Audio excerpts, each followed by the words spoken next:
முத்தமிழ் உறவுகளுக்கு வணக்கம். நான் உங்கள் அன்பு தம்பி மகேஷ் ஸ்டாலின் பாரதி.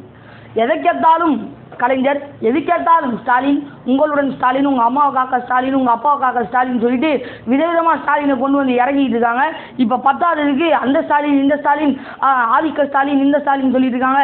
லுங்கி ஆதிக்க லுங்கி ஸ்டாலின், அதை கட்டின ஸ்டாலின், திட்டி போட்ட ஸ்டாலின், பனியன் போட்ட ஸ்டாலின், மூதரம் போட்ட ஸ்டாலின், செயின் போட்ட ஸ்டாலின் சொல்லிட்டு இருக்காங்க. எதற்கேட்டாலும் ஸ்டாலின். இப்போ நீதிமன்றம் அதற்கு சரியான பதிலடி கொடுக்குற மாதிரி என்ன பண்ணியிருக்காங்கன்னா, இனிமேல் அரசு சார்ந்த எந்த திட்டத்திற்கும் தனிப்பட்ட நபர்களை ஒரு தலைவர்களின் பெயர்களை விற்கவே கூடாது அப்படின்னு சொல்லியிருக்காங்க. ஒரு நீதியாக போட்டிருக்காங்க. அது ஏன், எதற்காக அப்படி சொல்லியிருக்காங்க அப்படிங்கிறது தான் இந்த காணொலியை நம்ம விரிவாக தெளிவாக பார்க்க போகிறோம். வாங்க காணொலிக்கு போவோம். நான் முன்னையே சொன்ன மாதிரி எதற்கேட்டாலும் ஐயா கலைஞர் அவர்களுடைய பெயர், ஐயா ஸ்டாலின் அவர்களுடைய பெயர். எனக்கு என்ன தோணுதுன்னா, ஐயா ஸ்டாலின் அவர்கள் இன்னும் நல்லா தமிழ்நாட்டு மக்களிடமிருந்து அவங்க பணப்பையில் இருக்கக்கூடிய அனைத்து பணத்தை நீ தரமாட்டேன், நான் உறிஞ்சி எடுக்கிறேன் பாரு அப்படின்னு சொல்லிட்டு ஸ்டாவை வச்சு உறிஞ்சி இழுத்துட்டு அவர் ஒரு நாடை வாங்கி அதில் United States of Karunanidhi of நூற்றாண்டு அப்படின்னு ஒரு நாடை உருவாக்கி அதில் திராவிடர்களை குடியேற்ற போகிறாரு அப்படின்னு ஒரு கருத்து இப்போ கலாய்க்கிறதுக்கு அதை பயன்படுத்திட்டு இருக்கான். நம்மளுடைய கேள்வி என்னன்னா, ஒரு அரசு ஒரு நோக்கத்திற்காக, மக்களிடையே ஒரு நோக்கத்திற்காக ஒரு திட்டத்தை செய்து, சரி உங்களுடன் ஸ்டாலின் நாங்கள் என்ன பண்ணாங்க, ஓரணியில் தமிழ்நாடு அப்படின்னு ஸ்டாலின் ஐயா பண்ணார். ஓரணியில் தமிழ்நாடு எதற்கு பண்ணீங்க? நம்ம கூட ஒருவரை கலாய்ச்சிருந்தோம். ஜாஃபர் சாதிக்கு இது போன்ற பல போதைப் பொருள் இருக்கக்கூடியவர்கள், இவர்களையும் இந்த 13 கழுதை சொன்னோம்ல, 13 எல்லாரையும் கூட்டணியில் சேர்த்துக்கிட்டு ஒரே ஓரணியில் நாங்கள் நிற்போம் தமிழ்நாட்டுக்காக அப்படின்னு ஐயா ஸ்டாலின் அவர்கள் பண்ண போகிறாரு அப்படின்ற மாதிரி கலாய்ச்சிருந்தோம். 1967 நான் ஒரு கார்ட்டூன் புகைப்படம் பார்த்தேன். அதில் என்ன அப்படின்னு பார்த்தீங்கன்னா, 67 13 கழுதையோட கோட்டைக்கு போகிற மாதிரி திமுகவை கலாய்ச்சி ஆனந்த வீடன் வந்து ஒரு புகைப்படம் போட்டிருந்தாங்க. அந்த புகைப்படத்தையும் நான் பார்த்துருந்தேன். அருமையாக இன்னும் அந்த 13 கழுதை அப்படி தான் இருக்கே தவிர, எது இவங்க புதுசாக திராவிடம்ன்றது இதுதான், திராவிடத்தால் நிற்க முடியாது. பல பொய்களையும் புரட்டுகளையும் திருட்டுகளையும் உருட்டுகளையும் ஸ்டாண்டு போட்டு நிற்க வச்சு அப்போ தான் திராவிடத்தை முன்கொண்டு போக முடியுமே தவிர, தனியாக தமிழ் தேசியம் மாதிரி மக்கள்கிட்ட தங்களுடைய கொள்கைகளை நேராக எடுத்து சொல்ல முடியாத ஒரு தோற்று போன கொள்கை தான் திராவிடம். தோற்று போன ஒரு கட்சி தான் திமுக. அப்பயே 13 கழுதைங்க கூட்டணியில் இருந்தது. இன்னும் 13 கழுதைங்க அப்படியே தான் இருக்குது. எப்படி அந்த கழுதைங்களெல்லாம் குறைக்கலான்னு பார்க்கல, இன்னும் எப்படிலாம் கழுதைங்களை கூட்டலாம் அப்படின்னு தான் பார்த்துக்கிட்டு இருக்கு இன்றைக்கி இருக்கக்கூடிய திராவிட மாடல் அரசு, திமுக அரசு. தனியாக நிற்க தைரியம் இல்லாத, துணிவு இல்லாத கோழைகள் இங்கே இருக்கக்கூடிய திராவிட மாடல் அரசு. அவ்வளோ நல்லது மக்களுக்கு இவங்க செஞ்சுருக்காங்க பாருங்கள். அதாவது இந்த வழக்கை யார் போட்டாங்க அப்படின்னு பார்த்தீங்கன்னா, நீதிமன்றத்திலேருந்து இந்த தீர்ப்பு வந்திருக்கு. எப்போனா ஆகஸ்ட் 1ஆம் தேதி, அதாவது நேற்று வந்து இந்த தீர்ப்பு வந்திருக்கு.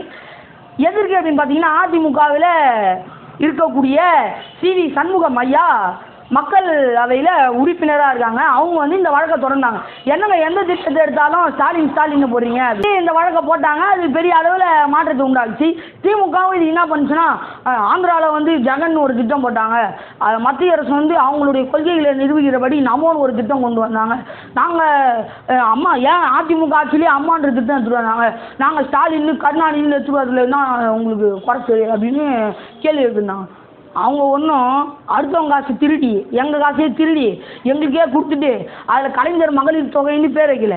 எப்படி கரண்ட் பில்லு விலை ஏற்றி, சொத்து வரி ஏற்றி, பால் விலை ஏற்றி, பெட்ரோல் விலை ஏற்றி, கேஸ் விலை ஏற்றி, எல்லாத்தையும் ஏற்றி மக்கள் காசுலேருந்து, மக்கள் பணத்துலேருந்து ஸ்டாப் போட்டு உறிஞ்சி எல்லா பணத்தையும் எடுத்து பிச்சைக்காரனை ஆக்கி அதில் கலைஞர் மகளிர் உரிமை தொகைன்னு கொடுக்கல.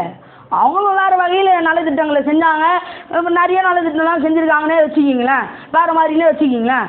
நீங்கள் என்ன பண்ணுறீங்க, ஐயா கலைஞர் அவர்கள் அவருக்குன்னு ஒரு 10 ஏக்கர் இடம் வச்சுருந்தா மாதிரியும் அதில் வந்து அவரே பயிர் செஞ்சு அறுவடை செஞ்சு வேர்வை சிந்தி ரத்தத்தை வேர்வமாக சிந்தி அப்படியே உழைச்சி மக்களுக்கு நல்லது செஞ்ச மாதிரியும் அவர் சேர்த்து வச்சு சொத்தை விற்று அப்படியே மக்களுக்கு கொடுத்தா மாதிரி இந்த முத்து படத்தில் ரசித்து வருவார் இல்லையா, துரோகம் பண்ணி வீழ்த்திட்டு அவர் சொத்தில் எழுதி கொடுத்துருவார் இல்லையா, இவங்க அந்த மாதிரியும் ஐயா கலைஞர் அவர்கள் மிக மிக நல்லவர் மாதிரியும் ஊரில் அவரை மாதிரி ஆளே இல்லைங்க அப்படிங்கிற மாதிரியும் ஒரு டெவலப்மெண்ட்டு, ஒரு பில்டப்பு கேட்டால் கலைஞர் என்ன ஆச்சுங்க, அவரை போல ஒரு ஆள் வருமா அப்படிங்கிற அளவுக்கு பில்டப் கொடுத்துருந்தாங்க. இதில் 10ஆவது இந்த என்ன சிவா, உருட்டி சிவாவா, இந்த திருச்சி சிவா, இவர் கலைஞர் அவர்கள் வந்து என்ன ஆட்சி பண்ணார், அவருடைய ஜனநாயகத்தை வந்து காமராஜரே காப்பாற்றினவர்.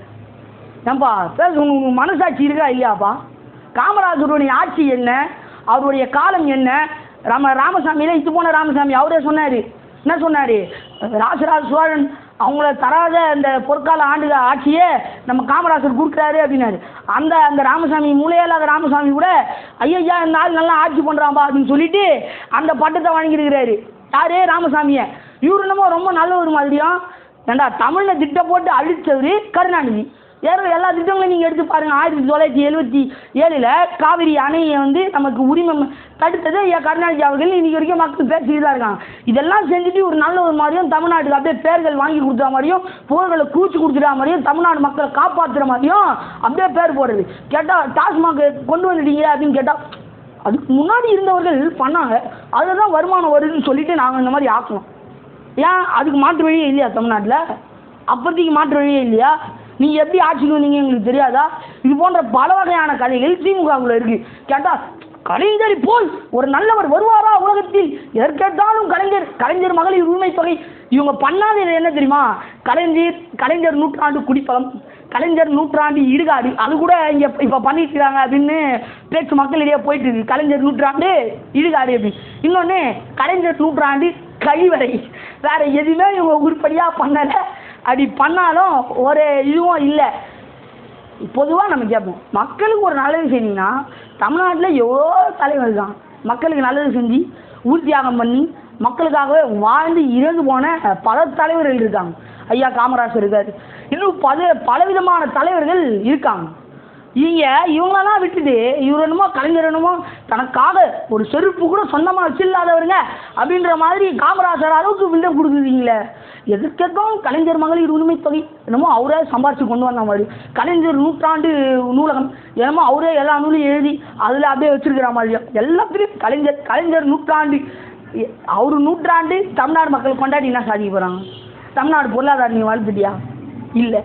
தமிழ்நாட்டில் இருக்கவங்க எல்லாம் பஞ்சம் பசி பட்னி எல்லாம் போயிடுச்சா? கலைஞர் நூற்றாண்டு விழா கொண்டாடுனால. கலைஞர் நூற்றாண்டு விழாக்கு யாரும் கூடி வரல. என்ன பண்ணீங்க? 200 ரூபாய் கொடுத்து இது போன அரிசி கொடுத்து குண்டான் கொடுத்து தான் குவார்டர் பிரியாணி கொடுத்து தான் கலைஞர் நூற்றாண்டு விழாவே நீங்கள் நடத்துனீங்க. இன்னமும் அப்படியே கலைஞர் மகளிர் தொகை கொடுத்தா மாதிரி எல்லா குடும்பமும் ஒரு ஆண்டி பேட்டி கொடுத்தாங்க. ஐயா 1000 ரூபாய் வந்தோன்னே எங்கள் குடும்ப பொருளாதாரம் என்பது அப்படியே அமெரிக்கா ஜனாதிபதி எலான் மஸ்கை விட நாங்கள் முன்னேறிட்டோம், உலக பணக்காரங்களில் நம்பர் 1 இடத்துல இருக்கோம். அது காரணம் ஐயா ஸ்டாலின் அவர்கள் கொடுத்த 1000 ரூபாய் அப்படிங்கிறத விட வேறு எந்த மாற்று கருத்தும் இல்லைன்னு அப்படின்னு ஒரு ஆண்டி சொல்கிறாங்களாம். இவங்க வேறு அதை பெருமையாக எடுத்து போட்டுருக்காங்க. 1000 ரூபாய் கொடுத்தீங்களே, நான் சொல்கிறேன், நான் வெளிப்படையாக சொல்கிறேன், நான் 5000 ரூபாய் தரேன், ஒரு மாதம் ஃபுல்லாக அந்த குடும்பத்தை நடத்தி காமிச்சிருங்க. எப்படின்னா நல்ல தரமான அரிசி, சிலிண்டர் வாங்கணும், கரண்ட் பில், எலக்ட்ரிக் மின்னணு துறைகள் காசு கட்டணும், இது எல்லாத்தையும் கட்டணும், வீட்டில் டிவி இருக்கணும், நல்ல பாத்ரூம் வசதி இருக்கணும், தண்ணி கட்டணும், சொத்து வரி கட்டணும், அந்த வீட்டுக்கு வாடகை கட்டணும். இதெல்லாம் கட்டிட்டு 5000 ரூபாய் நான் தரேன், 5000 ரூபாய் ஒரு மாதத்துக்கு தரேன், குடும்பம் நடத்தி காட்டுங்க. இவங்க என்னமோ அப்படியே 1000 ரூபாய் கொடுத்தோன்னே அப்படியே எலான் மஸ்கே தாண்டி முன்னேறிட்டு அப்படியே யார் இவங்க அம்பானியா, மோடி ஃப்ரெண்டு அம்பானி, இவங்க அம்பானி அதானியை தாண்டி அப்படியே இவங்க எக்கனாமி அப்படியே வளர்ந்துட்டா மாதிரியும் இன்னும் ஓவடு செய்யும். ஸ்டாலின் 1000 ரூபாய் கொடுத்துட்டாரு, எங்கள் பொருளாதாரம் ரொம்ப முன்னேறிச்சு, எங்களுக்கு பஸ் இலவசமாக கொடுத்துட்டாரு, நாங்கள் பஸ்லேயே போய் இருக்கிறோம், நாங்கள் அமெரிக்கா கூட பஸ்லேயே போயிட்டு வரோம், எங்களுக்கு இலவசமாக தான் வாங்கிட்டாங்க. ஐயோ ஸ்டாலின் ஆச்சுன்னா இது பெண்கள்லாம் எங்களுக்கு இலவசமாக கொடுத்துட்றாங்க ஃப்ளைட்டில் கூட, எங்கள் ஆட்சி அவ்வளோ முன்னேறிச்சு, ஸ்டாலின் கொடுத்தோன்னே நாங்கள் எங்கள் வீட்டில் 4 ஃப்ளைட்டு நிற்கிது, சவரமாக நகை வாங்கி கூச்சிருக்கோம், எங்ககிட்ட ஏக்கர் கணக்கில் இடம் அப்படின்ற அளவுக்கு உதாரு உருட்டு என்னென்னமோ ஊரில் இல்லாத எல்லாத்தையும் உருட்டி விடுறது. கேட்டால் நீங்கள் கொடுக்குற 1000 ரூபாய் பத்தாம தான் நாமக்கல்ல 150 பேருக்கு மேலே, தோராயமாக 150 பேருக்கு மேலே அவங்க கிட்னியை விற்றுருக்காங்க. ஏன்? குடும்ப வறுமை, ஏழ்மை. அப்படியே உங்கள் 1000 ரூபாய் கொடுத்தோன்னே தமிழ்நாடே மாறிடுச்சு அப்படிங்கிற அளவுக்கு கதறிட்டீங்களே. அப்போ 150 பேர் எது கிட்னியை விற்றாங்க? அப்போ ஏழ்மை தமிழ்நாட்டில் இன்னும் தலைவிரிச்சு தான் ஆடிச்சு. அண்ணா என்ன சொன்னார்? அண்ணா எப்படி ஆட்சிக்கு வந்தார் கேட்டால் திராவிட மக்கள் ரத்தத்தில் ஊறிக்கொண்டிருக்கிறது. அண்ணா எதை வச்சு ஆட்சிக்கு வந்தார்? எப்படி ஆட்சிக்கு வந்தார்? என்ன சொன்னார்? 3 படி லட்சியம் 1 படி நிச்சயம் அப்படின்னாரு. என்ன இதில் எப்படின்னா இப்போ தமிழ்நாட்டில் பயங்கரமான ஆட்சி பண்ணது இவர். உங்க வந்தது ஒன்று மொழிப்போர். தமிழ் மக்களுக்கு மொழிவெறி அதிகம், அந்த நேரத்தில் மொழிப்போர் அதிகமாக இருந்தது, இறந்தவங்க மொழிக்காக இறந்தவர்கள் அதிகமாக இருந்தாங்க அப்படிங்கிற ஒரே காரணத்தினால அந்த சூடை வச்சு ஓட்டு விழுந்தது. இன்னொன்று ஐயா எம்ஜிஆர் அவர்கள் காட்டின விதவிதமான விதைகளில் ஓட்டு விழுந்தது. திராவிட அரசுங்கிறது, திராவிட ஆட்சிங்கிறது ரொம்ப மோசமான நிலையில் போயிட்டு. இங்கே ஆணவ படுகொலை நடந்திருக்கு, காவல்துறை படுகொலை நடந்திருக்கு. ஆனால் இதெல்லாம் தெரியாது. உங்களுடன் ஸ்டாலின், உங்கள் நலம் காக்க ஸ்டாலின், அந்த ஸ்டாலின், இந்த கலைஞர், அந்த கலைஞர் என்ற பட்ட பெயர்களை சூட்டி விதவிதமான திட்டங்களை கொண்டு வந்து மக்களை கண் கவர்ந்து செல்போன் கொடுக்க தெரியும், வாட்ச் கொடுக்க தெரியும், பணம் கொடுக்க தெரியும். ஆனால் மக்களுக்கு ஒன்றுனா உடனே போய் பேச தெரியாது. இதெல்லாம் ஒரு ஆட்சி? நீங்க எல்லாம் ஒரு முதல்வரா? இவ்வளவு அவலங்கள் நடந்துட்டு இருக்கு. கேட்டா எல்லா அதிபருக்கும் ஸ்டாலின் ஒவ்வொரு மக்களும் எங்களை புகழ்கிறாரு அப்படின்னு சொல்றீங்களே, அசிங்கமா இல்லை? கேட்டா அனைத்து விடயத்திற்கும் ஐயோ தெரியாம நடந்துட்டு. அப்புறம் ஐயா ஸ்டாலின் அவர்கள் அந்நியன் மாதிரி தெரியாம பண்ணிட்ட மனுஷன் நான் தான் பண்ணேன், நான் வந்து பேச முடியாது அப்படின்னு ஐயா ஸ்டாலின் அவர்கள் இரட்டை வேடம் போட்டுக் கொண்டிருக்கிறார். தமிழ்நாட்டில் எந்த பிரச்சனையா இருந்தாலும் வாயை மூடிக்கொண்டிருக்கிறார். அந்த அளவுக்கு கேவலமா தமிழ்நாடு போயிட்டு இருக்கு. அந்த அளவுக்கு மோசமான நிலையில இங்க இருக்கக்கூடிய ஆட்சி அதிகாரம் என்பது விளங்கி கொண்டிருக்கிறது. இதெல்லாம் தெரியல. இதெல்லாம் பார்க்காம உங்களுடன் ஸ்டாலின் என்ற திட்டத்தை கொண்டு வந்து அதில் மக்கள் கண்மூடி 1000 ரூபாய் தரீங்களா, வந்துருச்சா உறுப்பினர் சேர்ந்து திருத்தமா உறுப்பினர் சேர்றீங்க. இதெல்லாம் தான் உங்களுடைய அவநிலையா? இதுதான் திராவிடமா? இது போன்ற பல கேள்விகள் மக்கள் மனதில் இருக்கு. இது எல்லாமே 26 தேர்தலில் திரும்பும். திமுக காத்திரு, பெரிய திருப்புமுனை தமிழ்நாட்டில் உண்டு. நன்றி, வணக்கம்.